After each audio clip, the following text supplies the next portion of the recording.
Assalamualaikum warahmatullahi wabarakatuh.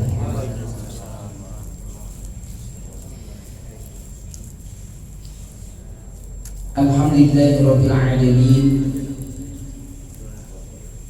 Wassalatu wassalamu ala sayyidina Muhammadin wa ala alihi wa ashabihi ajma'in, amma ba'd.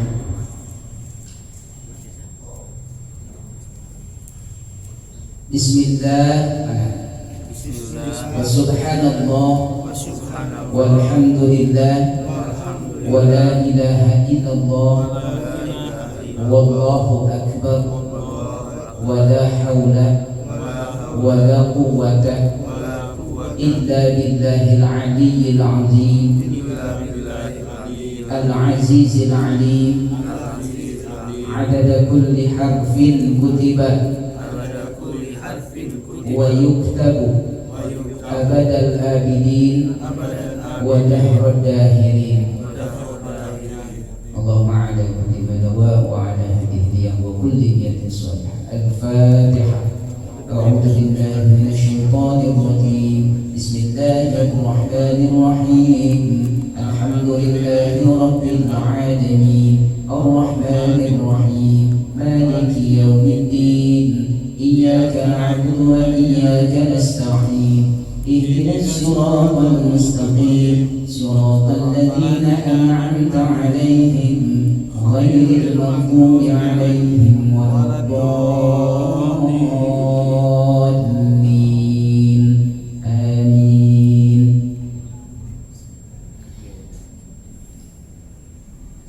Rekan-rekan majelis tarbiyah malam yang sama-sama mengharap Allah Subhanahu wa taala. Alhamdulillah, segala puji bagi Allah Subhanahu wa taala yang telah mentakdirkan kembali kita bisa bersama di malam hari ini di tempat yang mulia di sisi Allah Subhanahu wa taala, sebagai tempat yang telah Allah berikan kepada kita. Di dalamnya kita manfaatkan untuk talabul ilmi, yang dengan talabul ilmi insyaallah akan menambahkan rasa khauf kita, khasyah kita kepada Allah Subhanahu wa taala, yang dengannya tentu menjadi bagian dari orang yang beriman kepada Allah dan hari akhir insyaallah. Dan ialah kata Allah yang termasuk mendapatkan petunjuk dari Allah Subhanahu wa taala. Salawat dan salam atas baginda Rasulullah Muhammad sallallahu alaihi wasallam, keluarganya, sahabatnya serta para putih di akhir zaman. Rekan-rekan sekalian, kajian kita malam hari ini melanjutkan agenda fikih ibadah sebelumnya, masih di kitab salat, dalam kitab salat. Dan pasal malam hari ini berkaitan dengan waktu yang diharamkan melaksanakan sholat sunnah. Sebagian ulama mengatakan karaha, dimakruhkan, tapi makruh ditahrim, makruh mendekati tahrim. Selain pembahasan tentang kajian fikih ini, nah nanti insyaallah kalau masih ada waktu sedikit kita akan ulas beberapa hadis sebagai bagian tarhib Ramadan. Nah ya, sebentar lagi kita akan menyambut datangnya bulan suci Ramadan. Dan jangan-jangan Rabu ini adalah Rabu terakhir sementara sebelum Ramadan, karena dua minggu ke depan itu diperkirakan malam tanggal 1 Ramadan. Jadi Rabu malam Kamis 22 malam 23. Nah, sebagian ikhwafita fillah ormas Islam Muhammadiyah sudah memastikan tanggal 1-nya 23 Maret, berarti Rabu malam Kamis. Itu tepat 2 minggu dari sekarang. Rabu berikutnya. Hanya Rabu ini adalah Rabu terakhir sementara ya sebelum Ramadan. Nah, nanti kita kasih ulas beberapa bagian hadis pembuka dalam kitab Syam. Walaupun nanti dalam kajian fikih pada ini kita akan sampai pada kitab Syam. Ini khusus hadis dalam kitab Bulughul Maram yang berkaitan dengan pembuka dari kitab Syam. Beberapa hadis membuka di awal penjelasan mengenai tentang shaum. Ada beberapa hal yang perlu perhatian kita ketika akan sampai pada bulan suci Ramadan. Kenapa harus perhatian? Karena tentu saum Ramadan saum yang khusus, di bulan yang khusus, tidak ada kita temukan di luar bulan Ramadan itu. Ya. Makanya ada hal-hal tertentu yang sering Rasulullah sampaikan, nasihatkan, ingatkan kepada para sahabat, dan tentu kita juga perlu ingat kembali tentang hal itu. Baik, yang pertama kita akan lanjutkan dulu kajian berkaitan dengan kitab sholat, fikih ibadah, yang dengannya dan pembahasan ini mudah-mudahan akan semakin meningkatkan kualitas ibadah kita, ya, kualitas ibadah kita, ibadah sholat yang betul-betul menghantarkan kita menjadi hamba Allah yang diangkat derajat oleh Allah Subhanahu wa Ta'ala. Semakin baik sholatnya, semakin khusyuk sholatnya, semakin terjaga sholatnya, maka mudah-mudahan Allah menjaga kehidupan kita, Allah memperbaiki kehidupan kita. Amin. Allahumma amin. Tentang waktu yang haram, sebelumnya sudah kita bahas bahwa setiap waktu sholat, betul ya, setiap waktu sholat yang dimaksud adalah sholat fardu. Nah, yang sebelumnya kita bahas adalah sholat fardu, sholat wajib, zuhur, asar, maghrib, isya, subuh. Yang 5, masing-masing 5 waktu ini punya posisi waktu-waktu tertentu, mulai dari waktu yang afdol. Nah, ya, yang afdol, yang paling utama di mana itu? Fi awwali waqtiha, di awal waktunya afdol. Ada yang jaiz, ya, jaiz kafi.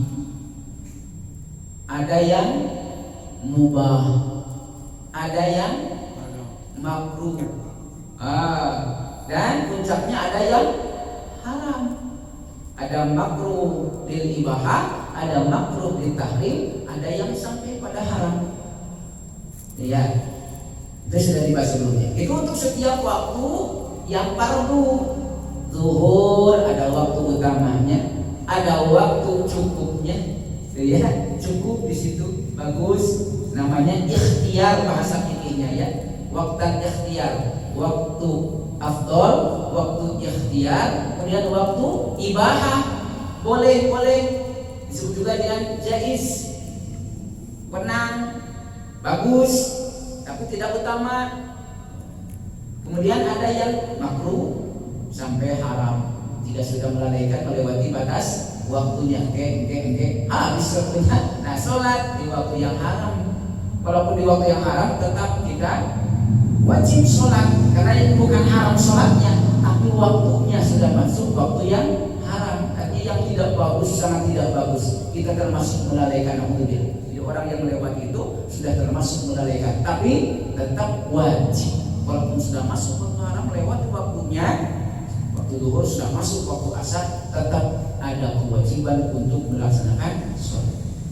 Tidak boleh, udah lewat, nggak bisa sholat, tidak, tetap wajib sholat. Nah, jadi haram sih bukan haram tidak boleh melaksanakan sholat, tapi waktunya, ya, waktunya. Keistimewaan sudah hilang, bahkan sudah berada di waktu yang tidak boleh. Itu yang maksudnya sangat tidak boleh melaksanakan, jangan melalaikan sholat. Nah, yang akan kita bahas sekarang ini berkaitan dengan sholat sunnah, bukan sholat wajib, bukan sholat fardu, sholat sunnah. Artinya ada beberapa waktu yang sebagian ulama disimpulkan menjadi 3 waktu, sebagian lagi memecahnya menjadi 5 waktu. Ya, ini yang ba'da asar terbagi 2, yang ba'da subuh terbagi 2. Nah, yang istiwa cuma 1. Jadi 5, ada yang menyebutkan 5. Nah, kita akan ulas sedikit ya berkaitan dengan 5. Tapi yang paling masyhur adalah 3. Yang paling masyhur adalah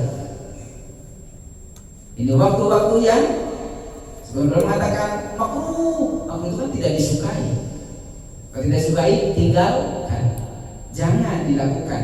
Meninggalkannya adalah kebaikan. Melaksanakannya tidak berdosa sebenarnya. Tapi yang paling mendekati adalah makruh tahrim, cenderung keharamannya, cenderung tidak bolehnya, bahkan tinggalkan. Jangan melaksanakan sholat di situ. Jangan melaksanakan sholat di situ. Sebab pernah kejadian ada yang sholat di waktu tahrim ini, waktu haram ini, khusus untuk sholat sunnah. Kemudian Rasulullah bertanya, karena tidak ada sholat di situ harusnya, tidak ada sholat sunnah harusnya di situ. Mana Rasul penasaran ditanya, kenapa sholat? Nah, lalu sahabat menjawab, kenapa dia punya alasan melaksanakan sholat itu. Seandainya itu sholat-sholat yang mutlak, sholat-sholat yang tidak ada sebab, maka pasti Rasulullah melarangnya. Karena itu ada sebab, nanti ada sholat yang ada sebab, boleh mengerjakannya, ada yang tidak ada sebab. Nah, yang diharamkan ini adalah sholat sunnah yang tidak ada sebab. Yang tidak ada sebab. Sholat sunnah mutlak tidak ada sebabnya. Terutama bisa bagi mutaqaddimin, karena sebab yang mendahului. Ada sebab kemudian kita melaksanakan sholat. Ada sebab kemudian melaksanakan sholat. Contoh, ada gerhana kemudian kita sholat. Bahkan sebagai ulama ini bersamaan, berbarengan dengan sebabnya. Lihatnya kan ada dulu sebabnya, masuk dulu, ada dulu gerhana, baru melaksanakan sholat. Artinya ada sebab. Sholat gerhana kan sunnah. Lihat, itu gerhana bulan atau gerhana matahari. Berada di waktu-waktu yang haram ini, maka itu kategorinya boleh sebab mendahului. Ada sebab lalu sholat. Apalagi contoh lain, masuk masjid, ya ini sebab mutaqaddimin. Masuk masjid, sholat sunnah, namanya sholat sunnah masjid atau tahiyatul masjid. Di waktu-waktu yang tidak boleh ini boleh tetap dilaksanakan. Sebab apa? Sebab ada sebab. Di sebab ada sebab yang mendahului. Kata Nabi, idza dakhalal masjid, jika sudah masuk masjid. Syaratnya sudah masuk dulu, pakai fi'il madhi itu. Jika sudah masuk masjid, fala yajlisa, maka jangan duduk hatta yusalliya rak'atain, sampai melaksanakan sholat 2 rakaat. Nanti ya, masuk dulu kemudian sholat. Dan di waktu-waktu yang tidak boleh, kata Nabi, laksanakan itu. Ya, boleh laksanakan. Apalagi yang kita bebas tuh melaksanakan sholat itu karena ada sebab mendahului. Sholat wudu atau dikenal dengan syukrul wudu, beres wudu, mau di mana saja namanya wudu. Pada waktu-waktu yang haram ini atau di luar waktu yang bebas saja, setiap beres wudu kita sholat. Itu salah satu kebiasaan yang tidak pernah ditinggalkan oleh Sayyidina Mu'adz bin Jabal, Bilal bin Rabah. Itu tidak pernah ditinggalkan sampai ini menjadi hal yang istimewa. Rasulullah dimimpikan telapak kaki Bilal, langkah kakinya dari depan Rasulullah ke wilayah dimimpikan. Ditanya, Bilal bilang, rasanya tidak ada hal yang istimewa, sama-sama saja. Nah, sampai dia mengingat satu kebiasaan, kalau dia batal, dia berwudu, kemudian dia sholat 2 rakaat. Nah, yang kita kenal dengan sholat syukrul wudu. Ini Bilal ya. Kalau yang Ibnu Umar saum Daud istimewaannya. Dan sahabat-sahabat lain punya kesimpulan masing-masing. Nah, itu sebab yang menjadikan seorang boleh bebas melaksanakan sholat sunat di mana saja, di waktu yang mana saja ingin. Yang pertama ada ba'da subhi. Maksudnya adalah bukan sudah masuk waktu subuh, bukan. Ba'da subhi adalah setelah melaksanakan sholat subuh. Artinya kalau belum kita melaksanakan sholat subuh, adzan subuh, itu silakan mau sholat sunat, ya, sholat sunat apa saja sebelum melaksanakan sholat subuh, silakan bebas. Sholat sunat mutlak dulu, sholat sunat aja, sholat sunat apa, sholat sunat qobliyah subuh misalnya, terakhirnya baru sholat subuh, silakan. Ketika sudah masuk waktu subuh mau sholat silakan. Tapi kalau sudah beres sholat subuh nih, beres sholat subuh, assalamualaikum warahmatullah, assalamualaikum warahmatullah, sholat subuh, maka setelah itu tidak ada sholat sunnah. Di setelah sholat subuh tidak ada sholat sunnah. Kalau ada yang sholat sunnah setelah sholat subuh harus ditanya, dan ini dicontohkan Rasulullah. Ada yang sholat sunnah setelah sholat subuh, Rasulullah bertanya, tanya ini sholat apa nih? Nanti bilangnya, oh kok ba'diyah subuh? Nggak ada, nggak ada ba'diyah subuh. Pas sahabat yang ditanya, kenapa melaksanakan sholat pada subuh? Apa kata sahabat? Tadi karena ada hajat, terlambat datang berjamaah dengan Nabi dan belum sempat melaksanakan sholat qobliyah subuh, kan begitu? Belum sempat melaksanakan sholat qobliyah subuh. Sementara sahabat ini tidak pernah meninggalkannya sebelumnya.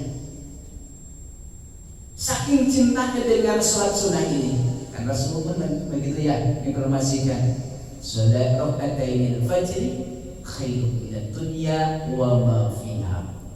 Istimewaan 2 rakaat sebelum subuh khairun, itu lebih baik minat dunia, daripada dunia dan apa yang ada di dalamnya. Tentu nilainya, gitu ya, nilainya saking istimewanya Rasulullah. Maka Rasulullah tidak pernah meninggalkannya, dan kita pun usahakan jangan meninggalkannya. Sekalipun terlambat sholat subuhnya, usahakan laksanakan dulu tuh 2 rakaat ya, qobliyah, dan langsung main tuh yang wajibnya. Pernah ditanyakan ya, boleh nggak? Ini udah sedikit terlambat, harusnya jam 15.10 ini setengah 6 kesiangan, kemudian bangun, mau sholat subuh, harus sholat sunnah dulu 2 rakaat, bagus. Tetap ini namanya qobliyah itu sholat yang mengiringi sholat fardu, ya, mengiringi sholat fardu. Mau tepat waktu di awal waktu, di tengah waktu, atau di akhir waktu, masih pada waktunya, silakan laksanakan tuh qobliyah yang istimewa, sunnah muakkadah, ya, 2 rakaat sebelum subuh, sunnah muakkadah. Rakaatain fajri khairun minad dunya wa ma fiha. Istimewanya 2 rakaat sebelum subuh itu lebih baik daripada dunia dan semua apa yang di dalamnya. Begitu istimewanya. Maka jangan ditinggalkan 2 rakaat sebelum subuh. Nah, karena istimewanya dan tidak mau meninggalkannya, sahabat tadi memindahkan 2 rakaat sebelum subuh kepada setelah subuh. Beres sholat subuh langsung dia, karena rawatib mengiringi, langsung dia melaksanakannya. Tuh, setelah subuh, dengan alasan tadi belum pernah meninggalkannya dan sayang tuh dengan 2 rakaat itu, maka kata Nabi, kamu luar biasa. Allah mencintai, menyukai itu. Tapi tentu itu hanya sekali itu saja, bukan kebiasaan. Terus setiap subuh dipindahkan ya kemulangan wae, ya kesiangan terus dipindahin qobliyah jadi ba'diyah, nggak ada. Itu cuma sekali-kalinya kejadian itu, bukan kebiasaan. Jangan jadi kebiasaan, itu hanya sekali-kali. Kalau sampai benar-benar terjadi seperti itu, ya, mepet waktu datang berjamaah kalau sholat sunnah dulu, sementara kan begitu. Kata Nabi, kalau sudah datang ke masjid, imam sudah sholat, langsung sholat, ikuti berjamaah. Imam sudah ruku, langsung ikut ruku. Imam sudah sujud, langsung ikut sujud. Jangan imam sudah sholat, datang ke masjid, sholat sunnah ulang. Pas beres sholat sunnah, imam beres. Nggak jadi berjamaahnya ketinggalan. Udah ikuti imam. Tapi udah biasa nih, qobliyahnya gimana? Nah, kalau sekali-kali terjadi demikian, nah ada contoh dari sahabat dan Rasul pun tidak melarangnya, bahkan memujinya. Boleh sekali-kali, jangan terus, keterusan, siangan, ya keenakan. Itu sahabat itu cuma sekali itu, ya sekali, karena ada hajat sebelumnya, nggak pernah ketinggalan berjamaah. Ini ada hajat yang tidak ditinggalkan, bayi dan sebagainya gitu ya, sampai terlambat. Tuh boleh. Nih, jadi pada sholat sunnah hanya. Kalau menyatakan ba'da subuh, apa alasannya? Apakah sama dengan sahabat ada hajat kemudian terlambat tidak sempat dan itu sudah biasa? Nah ini mah sholat ba'da subuh tara masa kali-kali sholat ba'da subuh, aduh terlalu gitu ya, sungguh terlalu gitu ya. Dan bisa ada ya. Ada kalau sholat sunnah ada sebabnya, misalnya ya tadi, oh keluar dulu dia beres sholat, dia keluar karena ingin buang air, nah gitu ya, keluar dari masjid, kemudian buang air, beres buang air, beres wudhu masuk ke masjid, dia sholat 2 rakaat, masuk masjid, tahiyatul masjid. Kemudian dia sholat lagi 2 rakaat, syukur wudhu. Boleh tidak? Boleh. Karena bukan pada subuhnya, tapi dia masuk masjidnya lagi dan setelah wudhunya, setelah itu dia lanjutkan dengan piring. Silakan itu mah ada sebab, ada sebab. Batasannya ba'da subuh, maksudnya ba'da sholat subuh sampai tulu'u syamsi, ya, terbitnya matahari yang dikenal dengan syuruk, sampai situ. Itu batasan pertama. Yang kedua, ba'da syuruk, jadi waktu syuruk itu boleh tuh. Maka ada sholat syuruk sebagian ulama, ya, sholat bertepatan dengan terbit matahari, ada jadwalnya di sini. Jam 5 sekian. Syuruk itu boleh sholat 2 rakaat sunnah syuruk, kemudian setelah sholat sunnah syuruk tidak lagi sholat ya sampai datangnya waktu duha. Makanya pada subuh jadi 2 nih, sebagai ulama yang menjadi 2 antara subuh, pada sholat subuh sampai dengan terbit matahari, mulai dari terbit matahari, pada terbit matahari sampai dengan datangnya waktu duha. Setelah waktu duha bebas gitu ya, bebas. Nah, sampai nanti datang waktu yang kedua yang dilarang, ya, yang kedua. Apa yang kedua? Waktu istiwa. Apa istiwa itu?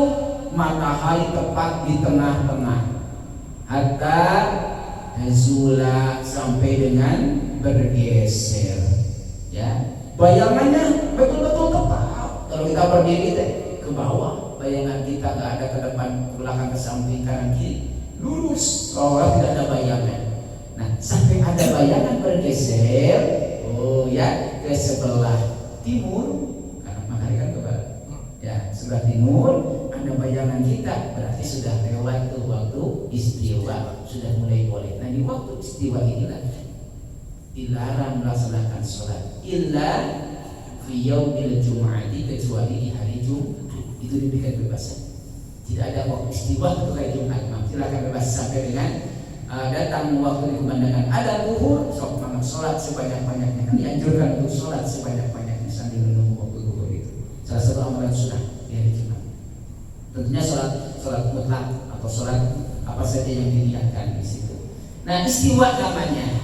Beres istiwa, zawal syams, tergelincir matahari, dan itulah waktu zuhur. Itulah waktu zuhur. Besok zuhur bebas, ya, bebas. Sebelum zuhur, setelah zuhur bebas. Gak ada larangan, tidak ada waktu yang dilarang. Nah, yang ketiga, ba'dal asri. Ba'dal asri. Jadi waktu yang dilarang yang ketiga, yang tidak boleh melaksanakan sholat sunnah, sebagian mengatakan makruh, sebagian mengatakan haram, adalah setelah melaksanakan sholat asar, bukan setelah datang waktu asar, tapi setelah melaksanakan sholat asar. Beres sholat asar, tidak ada sholat sunat. Jadi kalau ada yang sholat sunat setelah asar, tanya seperti tadi ya, sholat apa? Ba'da asar, tidak ada. Ya, katakan tidak ada. Kecuali tadi ada sholat disebabkan mutaqaddimin, ada sebab yang mendahulunya. Beda sholat asar, sama, misalkan keluar dulu, pas masuk dia sholat tahiyatul masjid boleh, gitu ya, bebas, karena ada sebab. Tanpa sebab sholat mutlak, ingin sholat sunat aja, 2 rakaat, tidak boleh. Tuh. Batasannya sampai dengan datangnya waktu maghrib, ghurub syams, terbenam matahari. Ba'da asar sampai terbenam matahari. Itu adalah di antara waktu yang dilarang. Yang dimaksud pada asar setelah sholat asar. Kemudian di sini ada waktu yang kedua. Ya. Ada waktu yang kedua. Yakni antara terbenam matahari sampai menghilangnya mega merah. Layung, seberang layung namanya layung. Kamu sebagai ulama itu juga termasuk dilarang, kecuali hanya untuk sholat maghrib saja. Tapi yang paling masyhur adalah 3 ini, ya. Yang paling masyhur adalah 3. Ba'da sholat subuh sampai dengan waktu duha, istiwa sampai dengan bergeser, matahari di tengah-tengah, bayangan di tengah sampai dengan matahari bergeser bayangannya. Kemudian ba'da sholat asar sampai dengan datangnya waktu maghrib. Ini adalah waktu-waktu yang dilarang melaksanakan sholat sunnah yang tidak ada sebab. Karena di waktu-waktu ini tidak ada sholat ba'diyah, ba'da subuh tidak ada ba'diyah, ba'da asar tidak ada ba'diyah. Jangankan mu'akad, mu'akad juga tidak ada. Itu ya ba'diyahnya. Kalau sebelumnya kan ada, sebelum asar ada, walaupun bukan mu'akad. Sebelum subuh, apalagi itu mah mu'akad sangat dianjurkan. Di istiwa kecuali hari Jumat silakan perbanyak sholat sampai dengan datangnya waktu zuhur, tidak ada larangan. Khusus hari Jumat karena waktu yang istimewa, ya. Sayyidul Ayyam, rajanya hari yang luar biasa, penuh dengan keberkahan di situ. Sebaik-baik hari yang telah memberikan kepada kita, manfaatkan. Mau dengan sholat silakan, mau dengan zikir silakan, baca Al-Quran silakan, bersolawat silakan, itu manfaatkan. Waktu menunggu datangnya waktu zuhur, waktu Jumat. Nah ini berkaitan dengan kajian fikih, ibadah, kitab sholat, hubungannya dengan waktu-waktu yang dilarang, ya, yang dilarang untuk melaksanakan sholat sunnah. Kemudian sekilas kita bincangkan berkaitan dengan menyambut bulan suci Ramadan. Artinya ini berkaitan dengan kitab usyam, kitab saum, kitab puasa. Saum dalam bahasa Arab kita sering mengenalnya, puasa dalam bahasa kita, bahasa sehari-hari. Sebenarnya secara umum tidak ada masalah, itu urusan bahasa saja. Ya, tidak boleh juga menyalahkan yang bilang puasa karena sudah bahasa keseharian, sudah dimafhum. Kalau mengatakan oh saum, ya, itu bahasa Arab. Bahasa Arabnya memang saum gitu ya. Saum, ya bahasa sehariannya kita bilangnya puasa. Puasa, karena kita bukan orang Arab. Tapi kalau kita pakai bahasanya bahasa Arab, bagus. Rasul saja menyukainya. Kalau kita menyukai bahasa Arab itu luar biasa. Kata Nabi, uhibbul Arab, aku sangat menyukai bahasa Arab. Nah, kita pun dianjurkan senang suka dengan bahasa Arab. Maka sebagian kalangan itu juga sering menggunakan sedikit-sedikit campur bahasa Arab. Ana, antum, ada apa kabar, dicampur-campur, silakan saja, bebas-bebas sekarang. Lagu lu Arab-Araban, orang Arab nggak usah, nggak apa-apa. Berarti senang dengan bahasa Arab. Kalau di ceramah sedikit-sedikit menggunakan bahasa Arab sebagai kalimat-kalimat, bahasa Inggris bisa, bahasa Arab daripada pakai bahasa Inggris, istilah-istilah Inggris. Arab juga banyak istilah-istilah. Kenapa tidak mencintai Arab? Kan begitu. Rasul saya mencintainya menggunakan istilah-istilah Arabi. Tuh, silakan saja. Ya, yang pertama ada satu hadis pembuka kitab usyam, ya, hadis yang disampaikan dari Abu Hurairah. Kata Abu Hurairah, Rasulullah telah menginformasikan, mengatakan, menyampaikan, menasihatkan, mengingatkan kata Nabi, la taqaddamu Ramadana bisyami yaumin wala yaumain. Jangan mendahului puasa Ramadan dengan puasa sehari atau 2 hari. Jadi jangan mendahului Ramadan dengan saum sehari atau 2 hari. Maksudnya ketika kita sudah tahu ada penanggalan datangnya Ramadan tapi belum pasti, kan begitu ya? Bagi yang menggunakan ru'yah belum pasti. Tapi bagi yang menggunakan hisab sudah bisa menentukan. Nah, saya sendiri termasuk yang menunggu ru'yatul hilal, ya, keputusan dari pemerintah.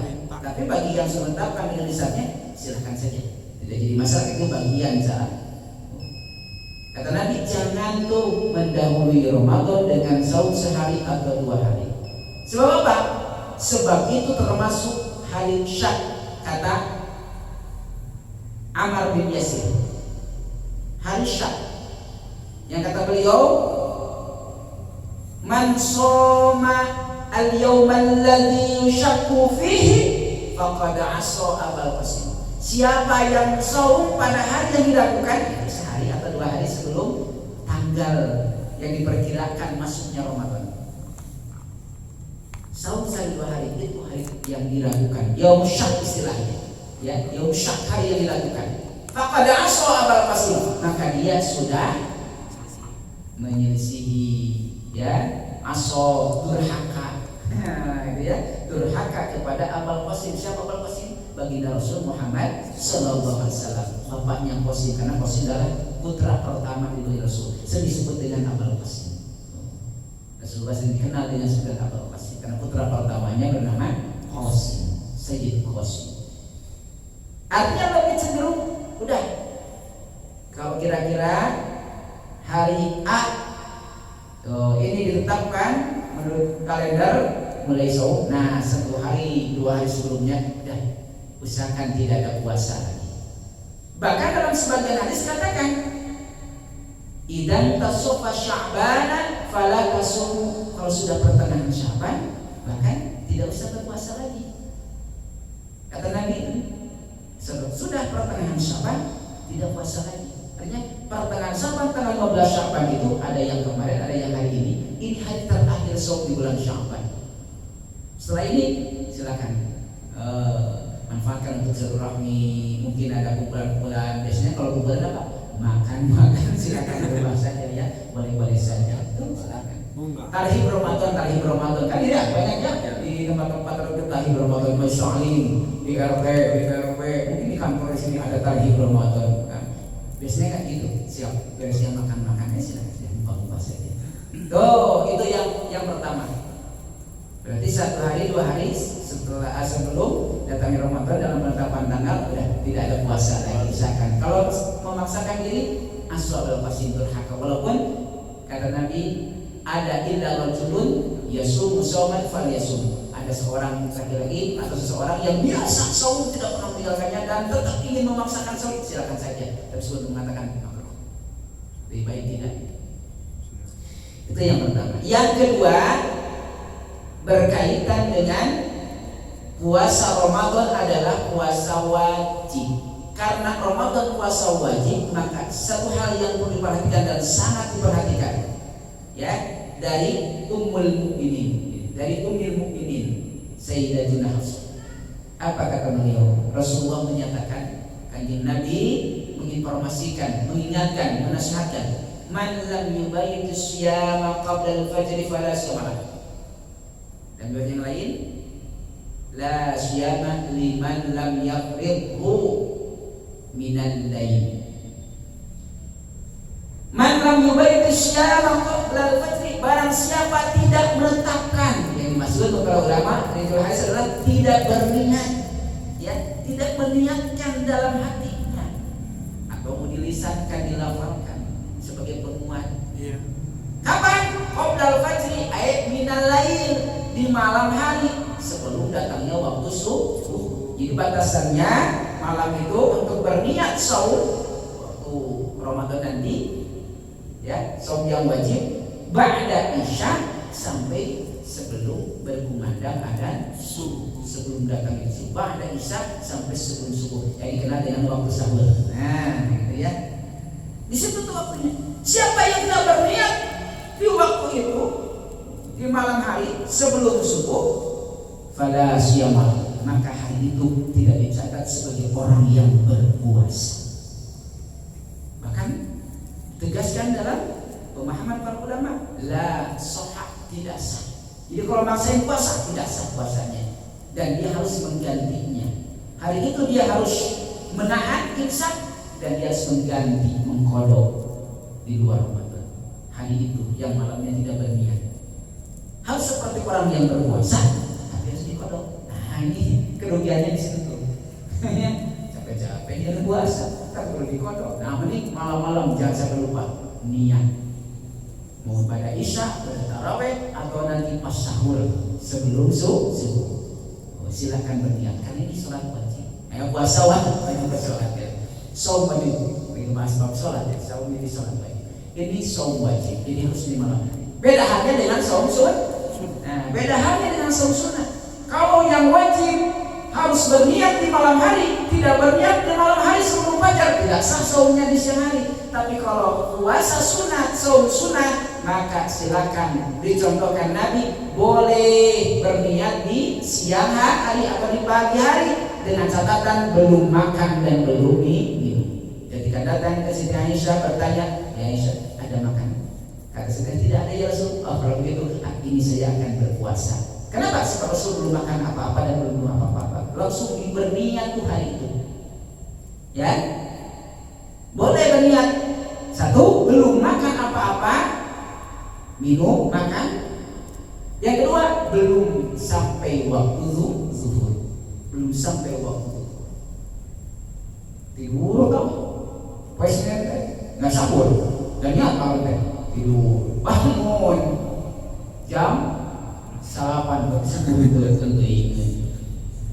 Sholat subuh kurang-kurang tetap wajib kalau kesiangan. Beres tuh, aku niat puasa nah itu sholat dan ya sudah tidak anak silakan untuk saum sunat bisa.